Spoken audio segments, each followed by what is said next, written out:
Sir, బుద్ధి జ్ఞానం. కొంతమంది పెద్దవాళ్ళు కోపం వస్తే చిన్న వాళ్ళు తిడుతుంటారు, నీకు బుద్ధి ఉందా, నీకు జ్ఞానం ఉందా అంటే. Knowledge, wisdom sir. అంటే బుద్ధికి జ్ఞానానికి ఉన్న తేడా ఏమి, ఇది చిన్న సారాంశం. ఈ 4 మంది గురువు దగ్గర విద్య నేర్చుకుని వీళ్ళు ఇంటికి గురుదక్షిణ ఇచ్చేసి ఇంటికి వస్తుంటే దారిలో ఒక చనిపోయిన పులి ఎముకల గూడు కనబడిందంట. దాంతో ఒకడేమన్నాడు, నా విద్యను ఉపయోగించి దీనికి నేను కండరాలు నరాలు సృష్టిస్తానన్నాడు. రెండో వాడు ఏమన్నాడు, దీనికి అవయవాలు సృష్టిస్తాను రా అన్నాడు. మూడోవాడు, నా విద్య ద్వారా నేను దీనికి ప్రాణం పోస్తాను రా అన్నాడు. నాలుగోవాడు, వద్దురా అది లేస్తే తినేస్తుంది అంటే, నువ్వు పోరా అంటారు. విడిపోయి చెట్టు కూర్చునేస్తాడు సార్. ఈ ముగ్గురు ఈ ప్రయోగం చేస్తే అది లేచింది, ముగ్గురిని తినేసింది సార్. దీని అర్థం ఏమంటే, ఒక రకంగా అంటే 4కి జ్ఞానం ఉంది, ముగ్గురికి బుద్ధి లేదు కాబట్టి మరణం పాలయ్యారు, బుద్ధిన్నోడు బతికాడు అంటారు సార్. అంటే ఫైనల్గా చెప్పాలంటే తరగతిలో ఉపాధ్యాయులు అనేవాళ్ళు అందరికి ఒకే రకమైన పాఠాలు చెప్తారు.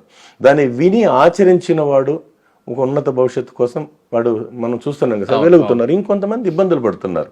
అందుకే తరగతి గది తరగని నిధి అన్నారు సార్.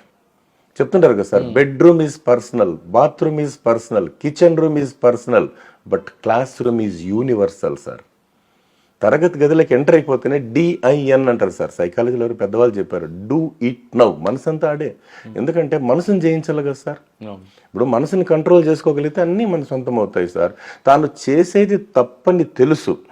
మనసుకు సంబంధించి చిన్న కోట్ సార్, తాను చేసేది మనసుకు తప్పని తెలుసు, చేయకపోతే అయిపోతాము అలుసు, చేసేసాక తీయలేము ఆ నలుసు, దీనికన్నిటికీ కారణం పనికిమాలిన మనసు. సార్, మీరు గురువు శిష్యుడి మధ్యన తీసుకొచ్చారు. మీరు అన్నట్లు గతంలో గురువు అనగానే మనకు తండ్రి కన్నా ఎక్కువగా ప్రేమించేవాళ్ళు ఉంటారు శిష్యులుగా. ఆయనే మనకు జ్ఞానం ఇస్తారు కాబట్టి. కానీ క్రమేపటి తీసుకుంటే గురువుకి శిష్యుడికి మధ్యన ఆ అనుబంధం తెగిపోయింది. గురువు చూస్తేనే చిరాకు పడడం, గురువుని కించపరచడం, గురువుని ఎన్ని విధాల అపహాసం చేస్తే ఆనందపడే కొంతమంది కూడా తయారయ్యారు. ఈ బంధాన్ని మనం అర్థమయ్యే రీతిలో చెప్తాం వాళ్ళకి. ఇది కాలక్రమేణా సార్. అప్పుడు గతంలో చూస్తే ఒక విషయం చెప్పిన, పుస్తక పఠనం ఎక్కువ ఉండేది. రెండోది ప్రెషర్ తక్కువ ఉండేది సార్.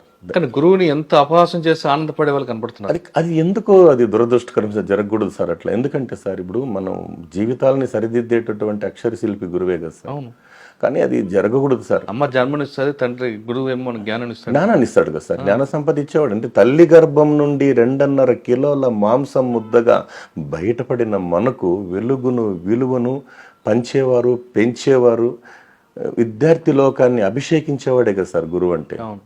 అందుకని అటువంటి గురువుని ఎందుకు అపహాసం చేస్తుంటారండి? సినిమాల ప్రభావం అంటారా, టీవీల ప్రభావం అంటారా, లేదంటే ఇప్పుడు మనం చూస్తున్న పాశ్చాత్య పోకడలు అంటారా? పాశ్చాత్య పోకడే ఎక్కువ వస్తుంది సార్. ఎందుకంటే ఫాస్ట్ అంటే ఉరుకులు పరుగుల జీవితాలు సార్, ఉరుకులు పరుగుల జీవితాలు. రెండోది ఏంటంటే, ఎప్పుడైతే సార్ ఇప్పుడు ఒకప్పుడు విద్యాదానం ఉండేది కదా సార్, ఇప్పుడు ఏమైంది సార్, పరిస్థితులు మారిపోయినాయి.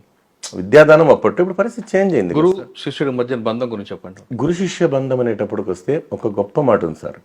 ఇక్కడ వెంకటేశ్వర స్వామి దగ్గరికి అన్నమయ్య గారు వెళ్ళి, గురువు గారు మీ వల్ల నాకు ఎంత మంచి పేరు వచ్చింది అన్నారు. అప్పుడు వెంకటేశ్వర స్వామి గారు ఏమన్నారంటే, నాయన అన్నమయ్య, మీరు నా మీద 32,000 సంకీర్తనలు రాయబట్టే కదా నాకు పేరు వచ్చింది అన్నాడు గురువు గారు. గురువు ఏం చెప్పాడు అని నేను చెప్పాడు అంటే, నువ్వు రాస్తేనే కదా నాకు పేరు వచ్చింది అని అన్నాడు స్వామివారు. ఈయనేమన్నాడు, మీరు ఉండబట్టే కదా నేను రాసింది. చూడండి సార్ ఎంత గొప్ప మాట. అంటే మీరు ఉండబట్టే కదా నేను రాసింది. ఈయన లేదు, నువ్వు రాస్తే నాకు పేరు వచ్చింది. అంటే ఇలాంటి యొక్క కంటెంట్ అనేటువంటిది వాళ్ళ మైండ్లోకి దూరాలి సార్. ఇప్పుడు చాలామంది గురువులు ఉన్నారు కదా సార్.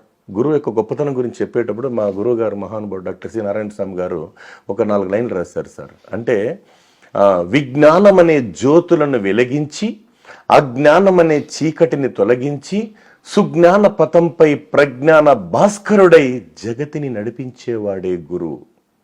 గురువంటే తలుచుకో, గుండెలోనే దాచుకో, అక్షర బ్రహ్మనిపుడు ఆత్మలోనే నిలుపుకో. దేవుని కంటే గురుదేవుడే గొప్పవాడని సాందీపని పాదాలు స్పృశించి సర్వ జగతికి చాటాడు సర్వ జగద్రక్షకుడు.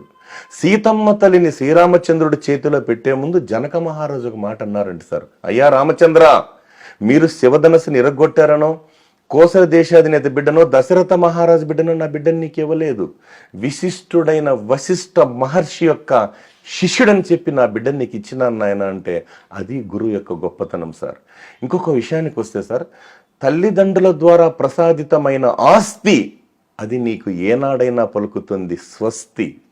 గురుదేవుని ద్వారా సంప్రాప్తిప్తమైన ఆస్తి అది కలకాలం చేస్తుంది నీతో దోస్తి.